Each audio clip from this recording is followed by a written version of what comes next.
So Dustin Poirier's illustrious career comes to a close on Saturday night. And in today's video, I want to look ahead at his fight against Max Holloway, talk a bit about his journey from the swamps of Louisiana to that UFC interim title that he held, and why you should sit back and enjoy Saturday night, because it truly is the end of an era. Hello guys, and welcome back to Alex on MMA. As you can probably tell, my voice is a little bit hoarse, but nothing was going to stop me doing a final video, ahead of this weekend's main event, the trilogy fight between Dustin Poirier and Max Holloway. Now, when you look at these two fighters, one thing for sure is that they both guarantee violence, but we are going to delve a little bit deeper when we're previewing this fight. I watched back their first and second fights. Bear in mind the last time they fought is 6 years ago, so both fighters have changed considerably. But where I stand right now, I am still slightly leaning towards Dustin Poirier. There's a few factors for that.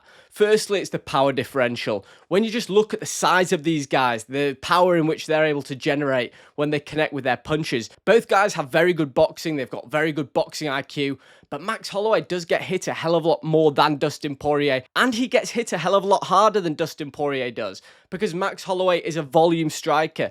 Don't expect one-punch knockout power. Even his finishing display against Justin Gaethje in that UFC 300 fight, that was an accumulation, and yes, one final punch put him down, but don't misunderstand it, that was truly the accumulation of the previous 5 rounds. And if you look at Dustin Poirier, whilst he doesn't necessarily have spectacular one-punch knockout power, when he does connect, he hits really hard, and when he has you hurt, he starts moving downhill. I always say that about Dustin Poirier. He just doesn't let up, he swarms you, and I could see a finish happening in this fight. I'm not quite giving my final prediction yet, but that's one way in which I could see this fight going. The other question that needs to be answered is who's the fresher fighter, both physically and mentally going into this one. Now, both guys have got a lot of miles on the clock. Just look back at Dustin Poirier's war against Dan Hooker, Max Holloway's last knockout loss against Ilia Topuria. When you're asking the question about who's going to be fresher, this one is truly up for debate. Remember, it was only a couple of fights ago that Justin Gaethje connected with that head kick on Dustin Poirier, and people thought it was the end then. However, he was able to bounce back against Benoit Saint-Denis, demonstrating that toughness, that grit that we've associated with the Diamond. Max Holloway, on the other hand, he is the master at recovering, going away after a loss, improving, and then coming back a better fighter. We've seen it so many times before.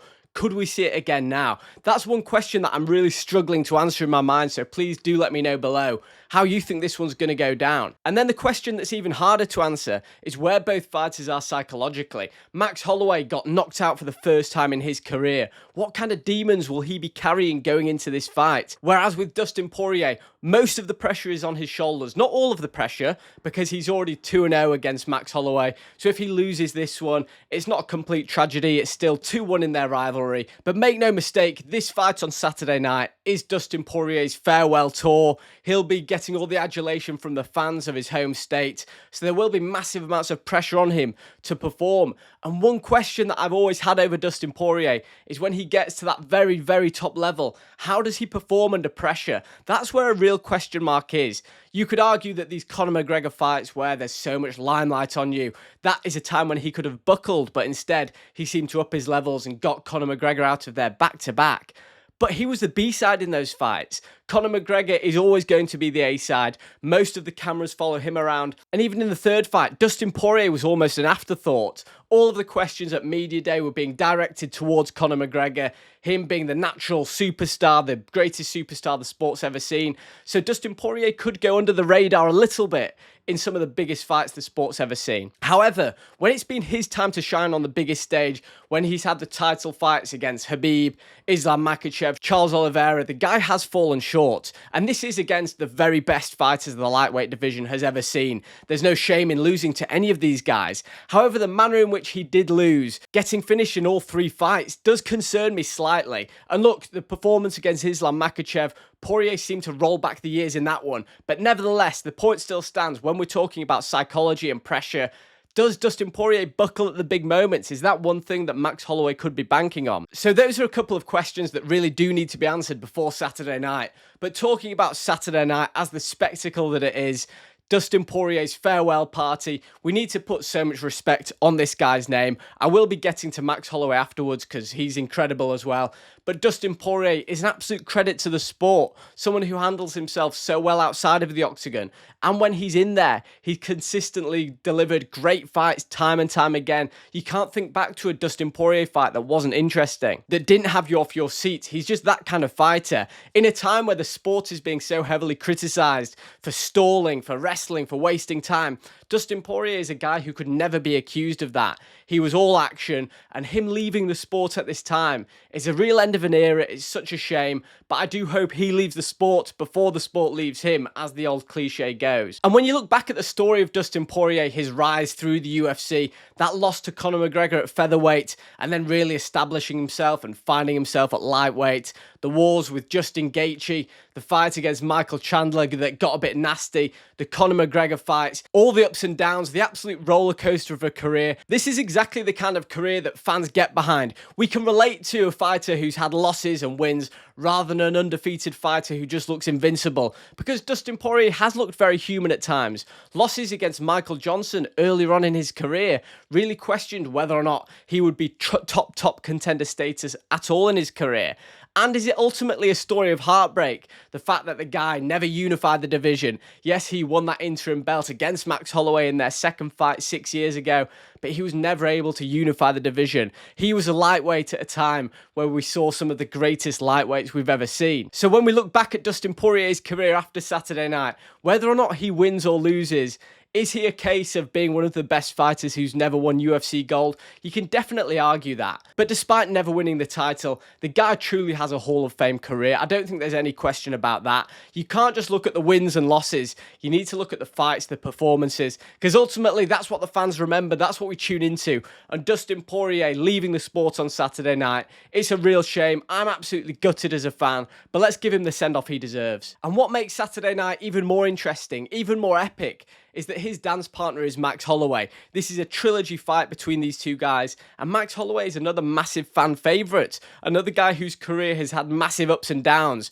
So it's going to be tough for the neutral watching this fight, because the chances are you love both of these guys, but one of them has to lose. So my advice to you, someone who's been struggling with this, flip-flopping on their pick all week, is just sit back and enjoy it. These two fighters guarantee violence. There's going to be a hell of a lot of strikes absorbed. You're going to see some really slick kickboxing from Max Holloway. Someone who commented on my last video said that that's exactly what they're expecting from Max Holloway, a slick kickboxing style, and I'm really inclined to agree with that. I think his lack of reach advantage against Dustin Poirier just means that a straight boxing match is out of the question. I think Poirier will have the reach and the power advantage all day long with that, but Max Holloway needs to mix up his kicks. He found out last time out against Justin Gaethje before the Ilia Poirier fight that by using that close-range spinning back kick, he was able to break Justin Gaethje's nose in the very first round. Then rounds 2, 3, 4, and 5, it was all Max Holloway. An absolutely dominant performance. So maybe the kicks to the body, those low calf kicks that he likes to employ,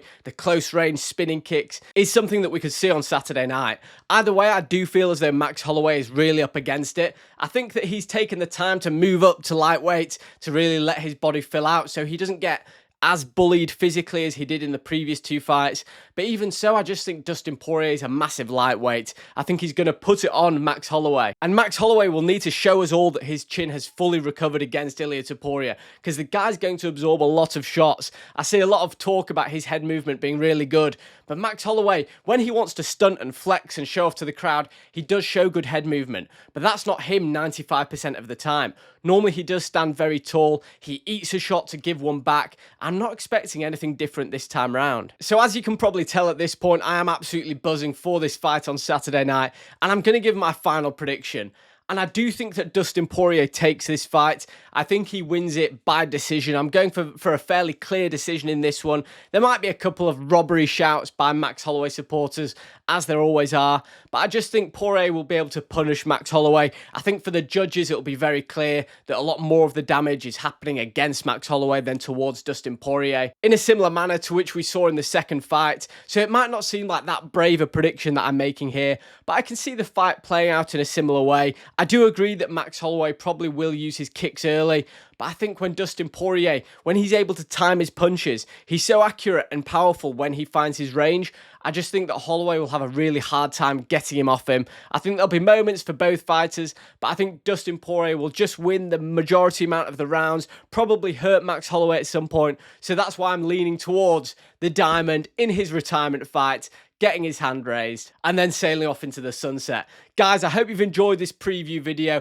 Like I said, my voice isn't up to its best. Let me know in the comment section below who you think wins this fight. I'll put a poll out as well on my YouTube, so make sure you do subscribe, and I'll see you after the fight. I'll see you on Sunday morning.